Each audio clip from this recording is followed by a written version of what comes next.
Hi guys, welcome back from another video live with Dearly. For today's video guys, I'm gonna share with you this one of my favorite soup that I often cook.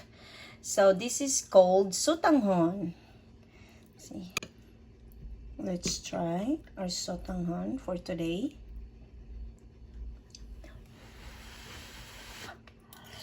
Mmm.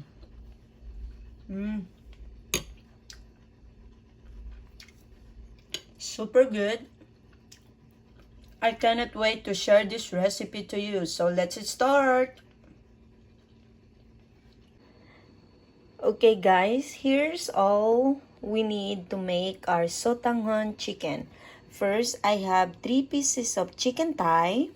And I have half of red onion. You can use white onion too. And just small ginger. And 3 cloves of garlic. And 1 medium size of tomato. And a handful of shredded carrots. And 1 head of broccoli. And 1/4 of a cabbage head. That's only 1/4. And we're gonna need, this is spring onions. Yeah, we're gonna need like 2 pieces of spring onions. And then next, we're gonna need black peppercorn. We're gonna need 1 chicken cube. We're gonna need a sweaty powder. And we're gonna need sesame oil. We're gonna need salt. And we are going to need, what you call this?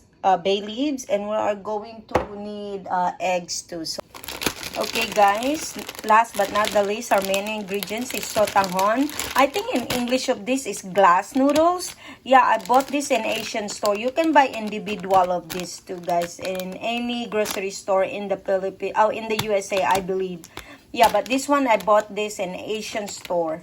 Yeah, so that's it. First we're gonna do is we have a pot here with 5 cups of water, and then we are going to put at least 3 bay leaves because we are going to boil our chicken for 20 minutes. Yeah, let's put bay leaves there. Oh, I put more than 3. It's okay, that's okay. And then let's put 1 teaspoon of salt. It's 1 teaspoon of salt. And then next, let's put our chicken. We are going to boil this for 20 minutes, okay? And let's just wait there for 20 minutes. So, while we are waiting our chicken, let's saute the rest of the ingredients. Okay, we have our cooking pan here. Let's saute the rest of the ingredients while we are waiting to our chicken. So, I'm putting 2 tablespoons of olive oil. Okay, our oil is hot, so let's saute our first ginger. Let's saute this for 30 seconds. Next, garlic. Again, saute this for another 30 seconds. Next, our onion.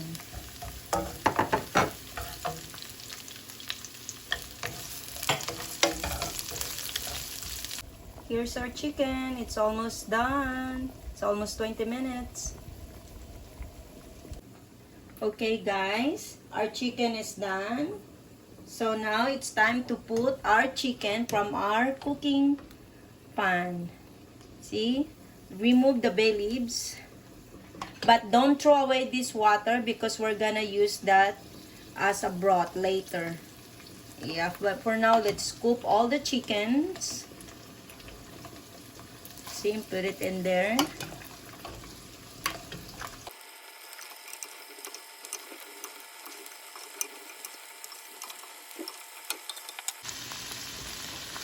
Now let's mix.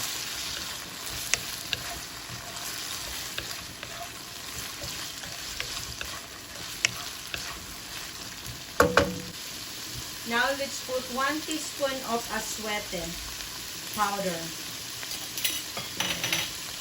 Put 1 teaspoon of aswete powder.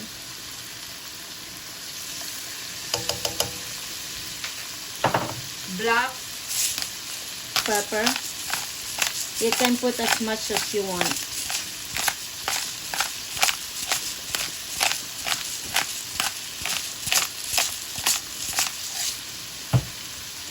And then mix.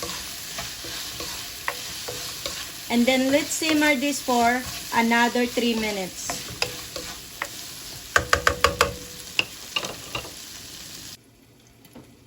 Okay guys, it's been 3 minutes. So now let's put our broth. This chicken broth is from where we boil our chicken. Put them all.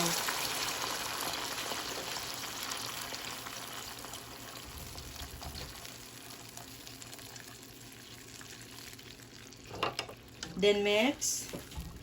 And then cover again and bring it to boil.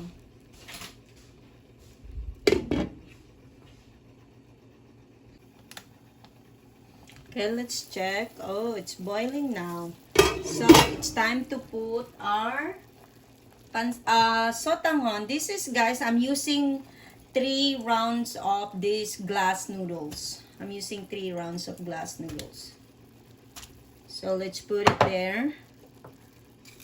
And just let them soak in the water. See? Oh, there's something. What is this? So let's soak them, and then let's put our 1 chicken cube there, and then mix, and then let's just wait until our glass noodles cook, and then let's cover.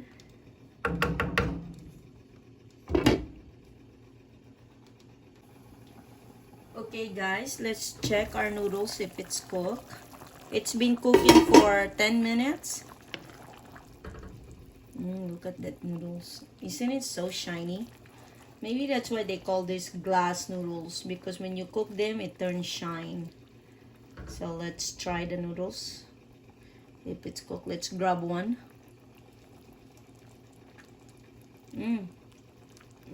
Almost cooked. At this point, let's put the rest of the ingredients, which is our vegetables. So let's put our tomatoes, carrots, broccoli. This is so good, guys, I promise you. This is a very good meal when it's rainy day. And then our cabbage, our spring onion, put them all there. Okay, and then let's mix. I love vegetables. I can eat vegetables every day. You know that?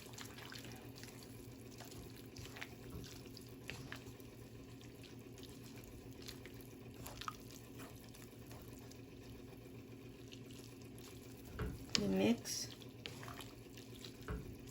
And then cover for another 5 minutes or until our vegetables is cooked.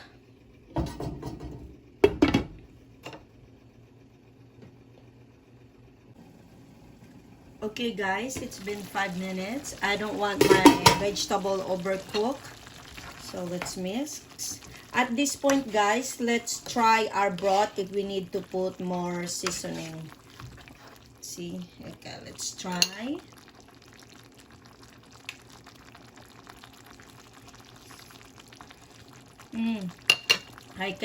I can taste it. It's so good, but it needs a little bit more of salt. Yep, that's it. And then let's mix for 30 seconds. And then we're done. See that, guys? That's it. We're done, guys. So, let's make a plating.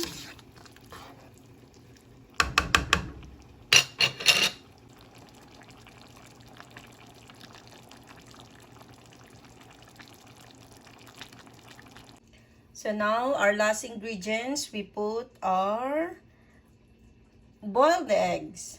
See? Isn't it beautiful? I'm gonna serve this to Kevin. Yeah. See?